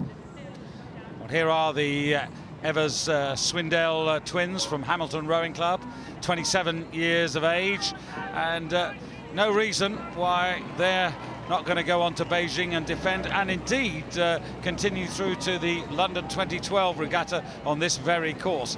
Maybe they'll be in the double scull, maybe they'll be in the quad by that time. Yeah, well, certainly I think it's up to anyone to try and beat them and put them out of the double scull, but it's interesting. We're looking at this double from Australia. I don't know if they're in the lead at the moment, or they're past the New Zealanders, but this is a kind of unexpected challenge. I guess at this part of the race the New Zealanders would expect to be in front, David. Yeah, they're so dogged, they're so determined, and just having a little look across to their left there to the Australians, and probably finding them uncomfortably close. Yeah, I guess the New Zealanders put so much effort into their sculling. I mean, they are such strong women. You wouldn't sort of look at them and say they're textbook, but they get fantastic length. Just the fluidity perhaps could be something more, but the length they row is amazing. And again, you know, they're challenging these Australians back now, and they're really going to stamp their authority. They'll want to move away from this this plucky Australian crew. At the moment are challenging them, but well, they're wondering why aren't we ahead by more, I guess. Yeah, Brooke Bradley and Liz Kell, new partnership, and they're very much on terms. And in fact, you're right, just in that moment it was very clear to see that the Australians at the moment have got the edge. Yeah, it's, well, actually, the thing you can say about this double, the Australians have put them together, a bit of a mixture of youth and experience. Liz Kell in the bow seat, she's from an under-23 gold medal winning double, and Brooke Pratley, experienced in the single scull. She's a very, very tough competitor, the Australians are saying. And their profile as a new crew is that they're clearly improving through the regatta. They didn't beat the New Zealanders in the semi-final, but I guess, as Australians do, they've said lay the challenge out early, and well, are they going to have enough to hang on? Because at the moment the pace is pretty electric if they're in front of the Evers Swindell in the middle of a race. Yeah, they took 3/4 of a second out of the New Zealanders, and the further they go, the better they're looking. They seem to be growing a little bit in confidence. Look at the expression there, Liz Kell, really looking as if she's enjoying this, and they are enjoying the fact that they are contending. Yeah, well, it was interesting when the British double got so close to the Kiwis in Lucerne. You know, they said, well, it's fantastic, we're nearly up against our heroines, and these women have really, you know, made a huge impact on the world of women's rowing. So the Australians, perhaps they haven't been so overawed by the New Zealanders' reputation, but one can't help thinking that the New Zealanders are just going to push back through any minute. And I'm surprised we haven't seen the British double up there a little bit closer. They'll need to challenge if they're going to be in amongst the medals. Yeah, Germany at the moment in the bronze medal in the brownish boat. Two from the top of your picture there, Suzanne Schmidt and Britta Opelt. And that duo came out of the quad last year, which finished in silver medal position behind Great Britain, and even they now are beginning, as we come with 750 metres to go, to start and make an impression on the Evers Swindell twins. And Australia, meanwhile, with now half a length advantage as we go into the final quarter, and that could be 3/4 of a length over New Zealand. Germany in third, then Great Britain in fourth place. Ukraine and Belarus just off the pace at the moment and not in contention. But Australia now, well, can they hold off the inevitable challenge of these two New Zealanders? Yeah, I mean, you're sitting there wondering, are the New Zealanders got something to hide? Are they below par? But at the moment, going through the Australians' mind, are they going to settle for a medal, which would be a great result for them, or are they out for just that one victory, the gold medal winning this race? Well, the key thing for the Australians, surely, is to keep their length and keep their rhythm. Meanwhile, on the far side, it's the two Annas, or Annie Bemington, Anna Bemington and Annie Vernon, who are now challenging the Germans for the bronze medal position. But this is incredible. In the foreground here, the Evers-Swindell twins have still not got to grips with Liz Kell and Brooke Pratley from Australia. And this is a real humdinger. And now Germany and Great Britain closing on the front too. Yeah, and where have the New Zealanders found that sprint? Because they should have been putting that in earlier, really, to not let the Australians get away so far. But I think the Australians have responded. What an incredible response from Brooke Pratley and Liz Kell. So Australia in the foreground, New Zealand 2 away from you, then Germany, then Great Britain, as we come in now with a little bit more than 15 strokes to go to the line, and it is Australia still leading the champions, the Olympic champions, the world champions, and they've cracked because the German crew of Suzanne Schmidt and Britta Opelt have now gone into silver medal position, and Great Britain challenging New Zealand, but Australia take the gold ahead of Germany. New Zealand are only just in bronze. They lost. They nearly lost the medal to that fantastic British challenge at the end, but I think that's one of the performances of the regatta, an unsung crew coming together and really taking it to the Olympic and world champions. They don't know. They do now. Liz Kell has realised that Brooke Pratley completely amazed, but look at the disappointment on the faces of the champions. Well, here you can see the Australians. Now have a look at the British right at the top there, challenging not Germany, but challenging New Zealand for the bronze medal, and the Evers-Swindell twins hold on by that much. Otherwise, they wouldn't be on the podium. A seismic shock for the twins and the world of women's rowing. The title goes to the rookies from Australia.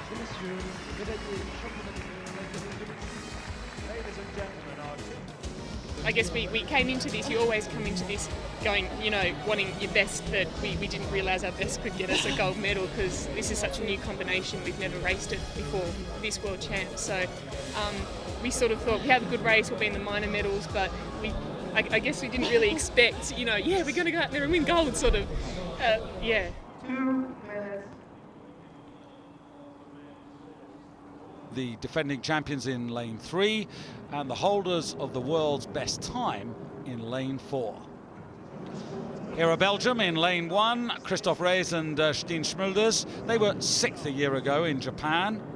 And in lane 2, the Yanakiev brothers. Ivo Yanakiev, Athens Olympic bronze medalist in the single sculls. Here are the defending champions. They won first together in '99, then the Olympic title in Sydney, and regained the world title last year in Japan. And up against them here in lane 4, Adrian Hardy in the stroke seat, who with Sebastian Viardon won the Olympic title in Athens. Poland in lane 5. And completing the lineup, Great Britain's Matthew Wells and Stephen Rowbottom closest to you in lane 6. It's Stock Chop, one of the top 10 ranked in the world last year, and a fantastic and passionate exponent of this sport, whether he's in a single scull or indeed a double scull, Martin. Yeah, and I think because he's so brave, he's so fast, he goes out very quickly, and he always wants to lead races from the front and say to people, come on, catch me if you can. And Lucas Spick behind him kind of has to hang on to that. But, well, did you see Kopp just look across to his left there? Because he's saying, what are the French doing out in front there? Yes, we're used to the French coming with a late rattle, particularly in the last 750 to 500 metres, but they are right up there, right on the territory there. Adrian Hardy with its new partner for the season, Jean-Baptiste Maquet, only 23 years of age, but it's a partnership that has already proved its value when they produced that world best time in Poznan in the second of this season's World Cup regattas. Yeah, Lucas Spick's had a look across and he's thought, what are the French doing up there? And you know, I would say they're kind of thinking this isn't our plan because we need to be in front, and already I think alarm bells are ringing in the Slovenians' head. So Adrian Hardy He really is fantastic to watch, the way that he connects and establishes the rhythm. Yeah, he's only 87 kilos as well. That's pretty light for rowers in a world of 100 kilos. And an 87 kilo guy moving the boat that sweetly, that well. I mean, that's why he's such a pleasure to watch. And a credit to his coach, Jean-Raymond Peltier. And 2 crews away from the rest, big time in the first quarter. Yeah, do you remember that race in Poznan? We saw the 2 crews, the French out in front, the race closed up to them. I mean, that's what's going to happen here. It'll be interesting, I think, with the British double, because again, they haven't they beat the Slovenians at Henley. They haven't gone out to win and challenge, but I think they're rowing very, very sensibly, and I guess we're going to see something from them in the second part of this race. But it's fair to say that both Stephen Rowbottom and Matthew Wells, they pride themselves on their second 1,000. Well, they do, and Steve Rowbotham's got a reputation as one of the toughest men in the squad. But you know, just chatting to their coach this morning before the race, the talk was these guys are good enough to win the bronze medal, but we've got to focus on that, and maybe we can snap up a silver. So it'd be interesting to see if how their coach's prediction comes to light. Well, this is certainly a major medal opportunity for the French, and at the moment they are leading the defending champions, who off the water don't necessarily always see eye to eye, but usually when they're together on the water they make pretty effective music. But they've got a good half length to find on the French, who are absolutely controlling this race. Yeah, it's beautiful to watch, isn't it? I mean, lovely focus. It's interesting how the French system really works to put together these great combinations, because just looking across there at the Belgian double, coached by the Olympic silver medalist from 1984, would you believe, Dirk Quar. And they've always shown their speed and very good contenders. And the Bulgarians, the Yankee, had fantastic sprint in the semi-final to put them into this final. I don't know where they got that sprint from in the last 250 metres there. Well, that's a characteristic of Ivo Yanakiev, because if I can take you back to the Athens single sculls final, remember he came with this ridiculous burst at the end, but a worthy bronze medalist, and perhaps that's really what he's after reproducing with his brother. Absolutely. I mean, this looks to me, David, like it's kind of race over for the French now, because I think the plan for the Slovenians was to try and dominate and challenge them. And I think with a double that's world record holders, they're moving smoothly, they're not going to be fazed by rough conditions. It's really going to be very, very difficult to catch them with 750 metres to go.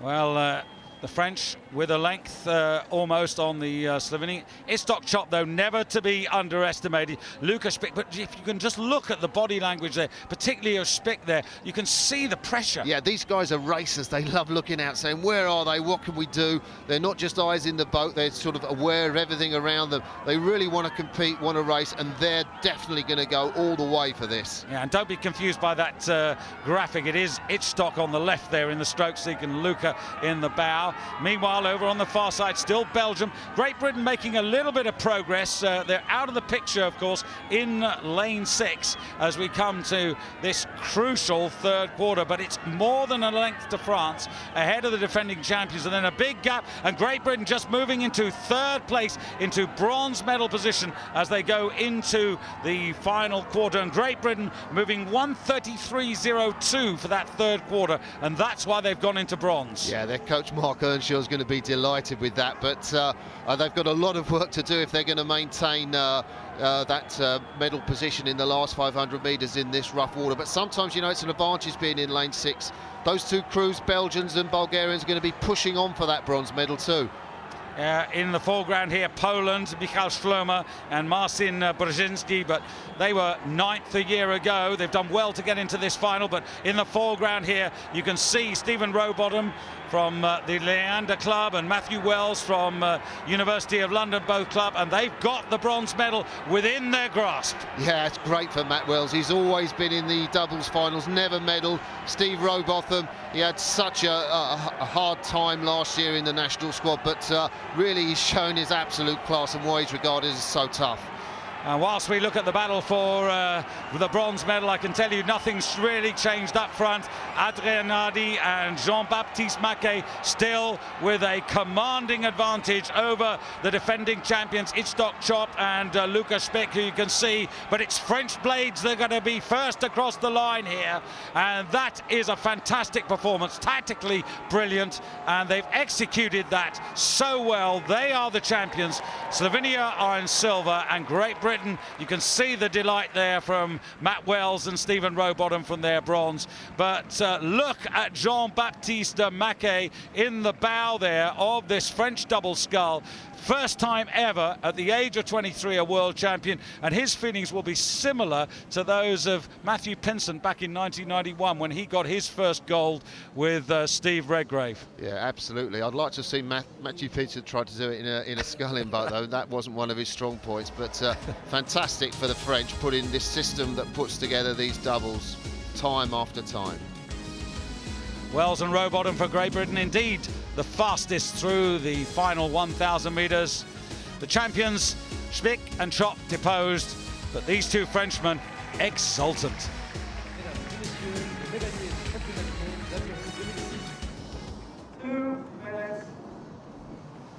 So the final of the men's fours, and all eyes here in Great Britain on Great Britain, the defending world champions in lane 3. On the far side, Slovenia in 1 with 3 of the crew that finished 13th last year, so big improvement for the Slovenians. Here are the silver medalists with Gijs Vermeulen of Holland in the stroke seat. And next to them, the champions, Andy Triggs-Hodge, then Alex Partridge, then Peter Reid, and in the bow, Steve Williams, the defending quartet. Next to them, the French surprise winners of their semi-final in lane number 4.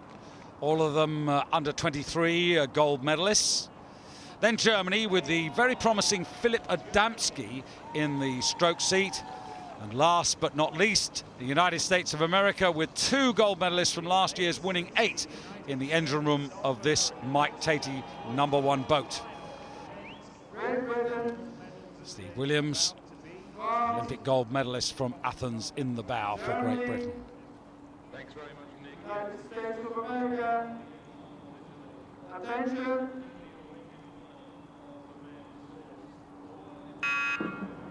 A lot of pressure on the British boat this morning. Results haven't quite gone the British team's way on their home water. They'd like more medals, and it's up for these guys to deliver gold. Great early start from the French, but and the Slovenians out there in lane 1, but expect the British to come out and dominate this race in the first 500. No pressure on your home water then, Martin. I'll tell you what, Alex Partridge in the semi-final was telling me he was actually retching on the start. He had this nervous reaction. Well, they're just beginning to find the rhythm. Very quick start, as you said, by Slovenia over on the far side in lane 1. But now it's all beginning to settle down. Perhaps just at the back there, Germany, but there's less than half a length separating all 6 crews at the moment as we go through the first 250 metres. Yeah, a little look across from Mike Blomqvist too in the American boat out there in lane 6, and he will see that the British boat is now leading, coming through into the front position. And do you know what? I mean, they have looked so dominant this season in the first 1,000 metres of all their races. And what really allows them to do that is this fantastic length, which the stroke man Andy Hodge, perhaps the next Steve Redgrave or Matthew Pinsent, sets this boat. Tremendous rhythm, and really picked up well from the 3-man behind him, Alex Partridge. America, though, on the near side, absolutely on the premises. Great Britain 1:22.99. We had them just the quickest through the first quarter, but not much between them and the Americans.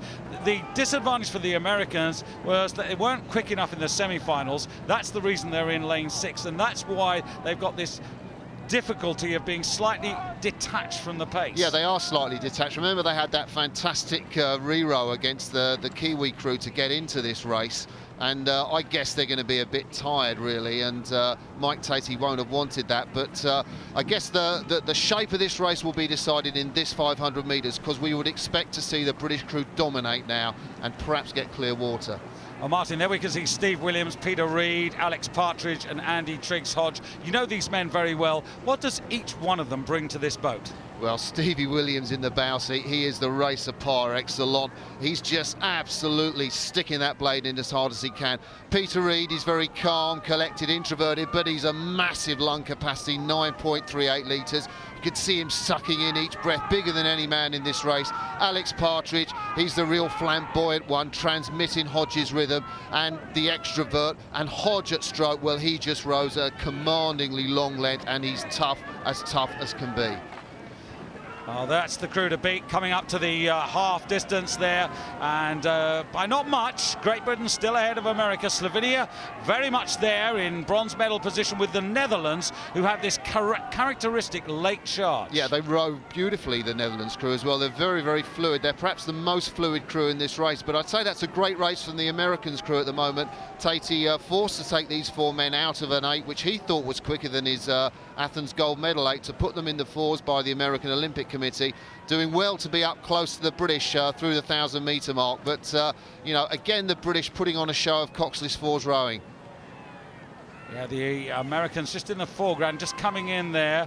There's Matthew Snobrich, and sitting in front of him Mike Blomqvist from Minnesota and North Carolina respectively, those pair. Then Joshua Inman, and the youngster really is Brett Newlin in the stroke seat. Yeah, Wyoming. Look at Steve Williams. He's looking across at the Americans there, and he's saying, you know, can we put some more water on them? He's giving, there's a call. Steve Williams making a call. Let's push out. Let's take this third 500 metres. He wants the distance because questions have been asked about the British ability to sprint in the last 10 strokes. Williams said that he's kept the last 10 strokes sprint in his back pocket, but that's when they've been put under pressure by the crews in this race, Holland and Germany, who don't seem to be in contact at the moment.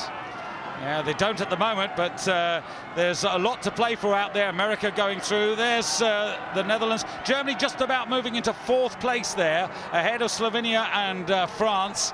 And as I mentioned right at the beginning, Adamski has really impressed me throughout the season, and I know that he's going to come with something of a late rattle, although the margin up to the leaders is surely too great. Yeah, I think it is. And the British crew have stretched out. They're really rowing long. That's what they try to do as they wind up the pace in this last 500 metres. They did that very successfully at Lucerne. They weren't really under pressure. I think the crews are going to come back to them, though, in this race. And the crowd, you can see they're all standing. Great Britain bidding for another gold medal. Remember, Zach Purchase got one earlier in the day in the men's Steve Williams nearly caught a little crab there. Holland it is on the far side, and out of the picture I can tell you that Germany are now beginning to move. Philipp Adamski beginning to charge with the German crew to take them into 3rd place. They're vying at the moment with the United States. Here are the Dutch, Kees Vermeulen in the stroke seat there. There's Andy Triggs-Hodge, and at the moment it looks like a 1-2 with Germany now piling on the pressure, and they've gone through the United States. Now they're attacking the Dutch. 10 strokes to go to the line, and Germany absolutely flying on the near side. Andy Triggs-Hodge and his crew are going to get there, but Germany are closing oh so rapidly to take silver away from Holland. But the champions have defended their title on home water. Andy Triggs-Hodge, Alex Partridge, Peter Reid and Steve Williams have done it in 5:43.75, and they've retained their title. Where did the Germans come from? I mean, what a fantastic sprint. They were so far down with 500 metres to go. Did you see Stevie Williams catch that crab? I think probably they were a bit conservative in the last 500 metres. Not the greatest row from them, but they can do that and still be world champions. Well, what a way to end Saturday's finals. Great Britain getting their 2nd gold medal, and Great Britain on home water. Job done. In front of this crowd, our home crowd, on this water, it's amazing. Really, double world champions now. This is an incredible feeling. We're halfway through our Olympiad. We're 2 years into our project now. We've got another 2 years to improve just as much. This is a non-ending quest until the final in Beijing. So Australia head the medal table, no less than 17 countries with crews on the podium today. Still though, 15 titles to be decided, all of those tomorrow.